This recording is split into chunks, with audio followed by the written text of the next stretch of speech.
Hello નમસ્કાર મિત્રો, આપણે જોયું આગળ કે કઈ રીતે બધું સમાંતર શ્રેણી અને કઈ રીતે એના એક્ઝામ્પલ આપણે સોલ્વ કર્યા. હવે આપણે આજે જોવાનું છે કોઈ ત્રિકોણ માટે થેલ્સનો પ્રમેય, મતલબ થેલ્સનો પ્રમેય કઈ રીતે ત્રિકોણ માટે કામ કરે છે અને થેલ્સનો પ્રમેય શું છે તે આપણે આજના વિડીયોમાં જોવાનું છે કે થેલ્સનો પ્રમેય શું છે અને થેલ્સનો પ્રમેય કોઈ ત્રિકોણ માટે કઈ રીતે કામ કરે છે, તેની બાજુઓને કઈ રીતે કાપે છે અને તેના બાજુના કઈ રીતે સમપ્રમાણમાં ગુણોત્તર મેળવે છે તે આપણે થેલ્સના પ્રમેયથી જોવાનું છે. તો તમે જુઓ વિડીયો કે થેલ્સનો પ્રમેય મેં સમજાવ્યો છે કે થેલ્સનો પ્રમેય કોઈ ત્રિકોણ માટે કઈ રીતે કામ કરે છે. તો તમે જુઓ વિડીયો કે થેલ્સનો પ્રમેય શું છે અને તે ત્રિકોણ માટે કઈ રીતે કામ કરે છે. હેલો નમસ્કાર મિત્રો, આજે આપણે જોવાનું છે કે થેલ્સનો પ્રમેય મતલબ થેલ્સનો પ્રમેય શું છે અને થેલ્સનો પ્રમેય કઈ રીતે ત્રિકોણ માટે કઈ રીતે સાબિત થાય છે તે આપણે જોવાનું છે. કે થેલ્સના પ્રમેય મુજબ કોઈ પણ ત્રિકોણની એક બાજુને સમાંતર દોરેલી રેખા બાકીની બે બાજુઓને ભિન્ન બિંદુઓમાં છેદે તો તે બાજુઓ પર કપાતા રેખાખંડો તે બાજુઓનું સમપ્રમાણમાં વિભાજન કરે. આપણે આ થેલ્સનો પ્રમેય જોવાનો છે કે થેલ્સનો પ્રમેય કઈ રીતે ત્રિકોણ ઉપર કામ કરે છે અને થેલ્સનો પ્રમેય કઈ રીતે હોય અને આપણે થેલ્સનો પ્રમેય કઈ રીતે કામ લાગે તે આજે આપણે જોવાનું છે કે થેલ્સનો પ્રમેય શું છે. તો સૌથી પહેલા એક ત્રિકોણ એબીસી આપેલો છે આપણે અહીંયા કે તે ત્રિકોણ એબીસી આપણે આપેલો છે કે તે ત્રિકોણ ઉપર આપણે થેલ્સનો પ્રમેય સાબિત કરવાનો છે. તો સૌ પ્રથમ ત્રિકોણ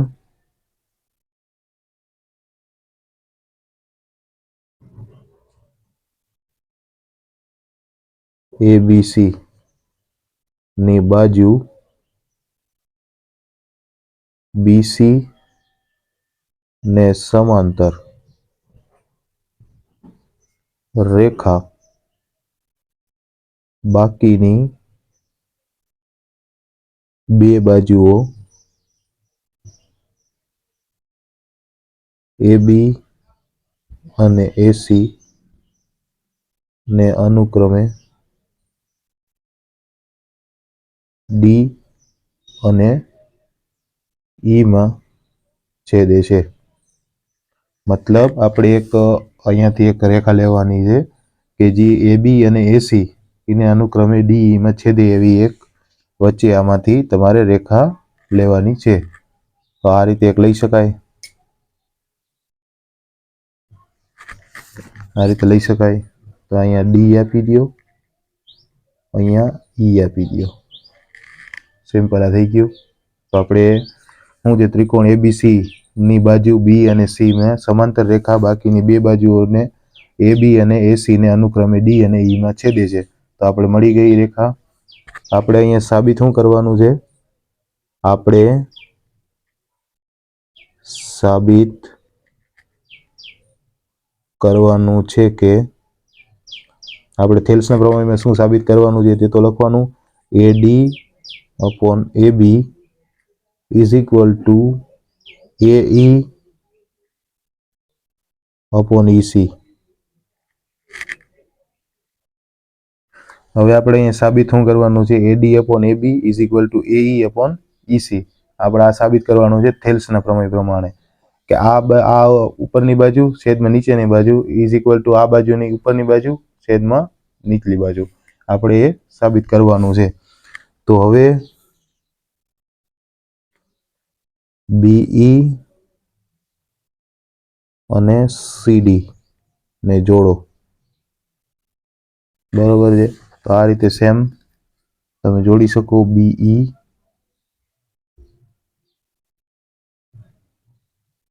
આ બીઈ જોડી દીધું. એવી જ રીતે સેમ ટુ સેમ સીડી ને આપણે જોડી શકીએ આ રીતે સિમ્પલ.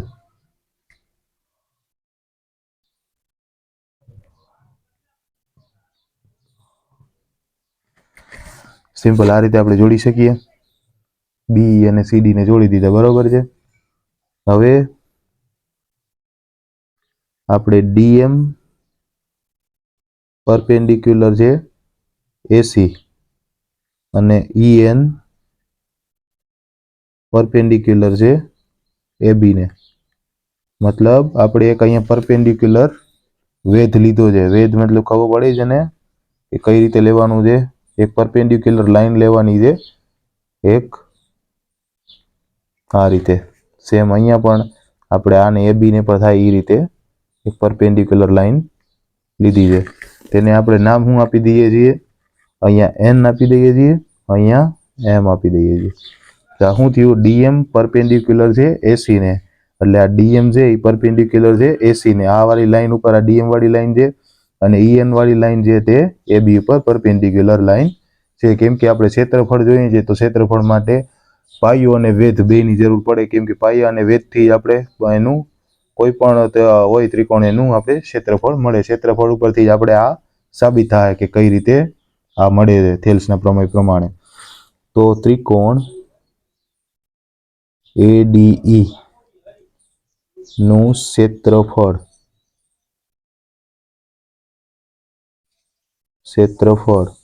ઇઝ ઇક્વલ ટુ 1/2 પાયો ગુણ્યા વેધ. આ રીતે થાય. કોઈ પણ ત્રિકોણનું ક્ષેત્રફળ શોધવું હોય તો તેનું સૂત્ર શું છે? 1/2 પાયો ગુણ્યા વેધ. તો અહીંયા શું છે? ત્રિકોણ ADE બરોબર છે. એ ત્રિકોણ છે તો તેની અંદર 1/2 એમનેમ. એનો પાયો શું છે ADE નો?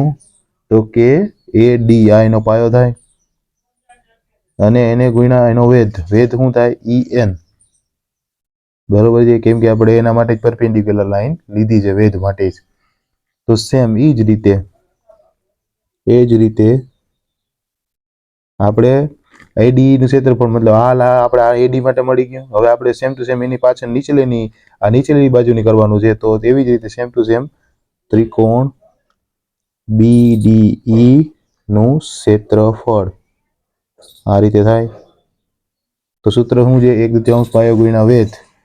1/2 એમનેમ. હવે આ BDE ની અંદર 1/2 મૂકી દીધા. પાયો એનો શું થાય? તો કે DB અને એનો વેધ શું થાય? તો વેધ તો આ જ થાય. કેમ કે આ લાઈન આખી એક જ છે. તેના ઉપર વેધ શું છે? EN બરોબર.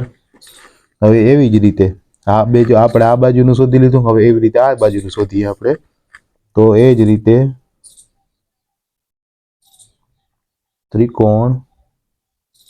સિમ્પલ ત્રિકોણ ADE નું ક્ષેત્રફળ અપોન ત્રિકોણ BDE નું ક્ષેત્રફળ આ રીતે થાય.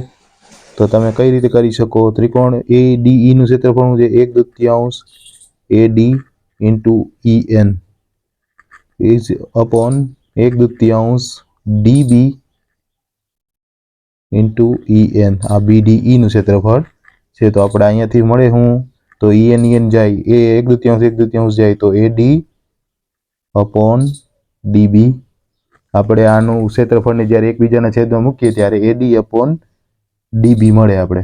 બરોબર છે. સેમ એ જ રીતે આ ક્ષેત્રફળને આપણે એકબીજાના છેદમાં મૂક્યા. એ જ રીતે ત્રિકોણ AED નું ક્ષેત્રફળ અપોન ત્રિકોણ DEC નું ક્ષેત્રફળ. તો શું થશે? 1/2 AE into DM. આ AED નું ક્ષેત્રફળ છે અને DEC નું ક્ષેત્રફળ શું છે? 1/2 EC into DM. તો અહીંયા DM કેન્સલ, 1/2 કેન્સલ.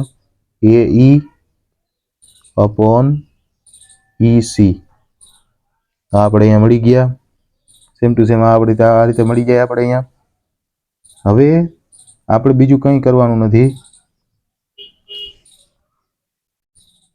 આપણે શું કહીએ? હવે આપણે આ બે બાજુના ક્ષેત્રફળ મળી ગયા. AD upon DB AE upon EC આપણે અહીંયા મળી ગયા. હવે એવી જ રીતે ત્રિકોણ BDE અને ત્રિકોણ DEC એક જ પાયા DE પર અને સમાંતર રેખાઓની જોડ BC અને DE વચ્ચે આવેલા છે.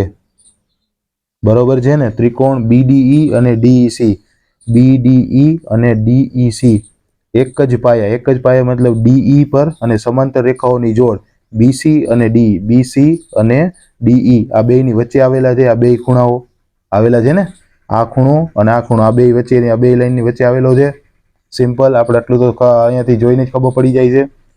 તો તેથી એ બે ખૂણા એક જ સમાંતર રેખાઓની વચ્ચે આવેલા છે અને પરસ્પર રેખાઓની વચ્ચે આવેલા છે. તો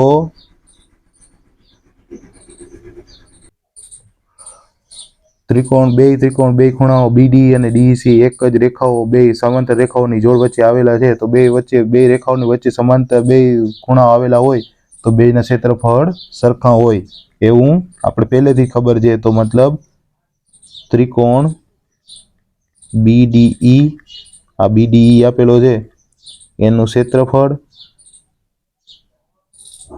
ઇઝ ઇક્વલ ટુ ત્રિકોણ DEC નું ક્ષેત્રફળ. બરોબર છે? તો આનું BDE નું ક્ષેત્રફળ શું મળ્યું આપણે?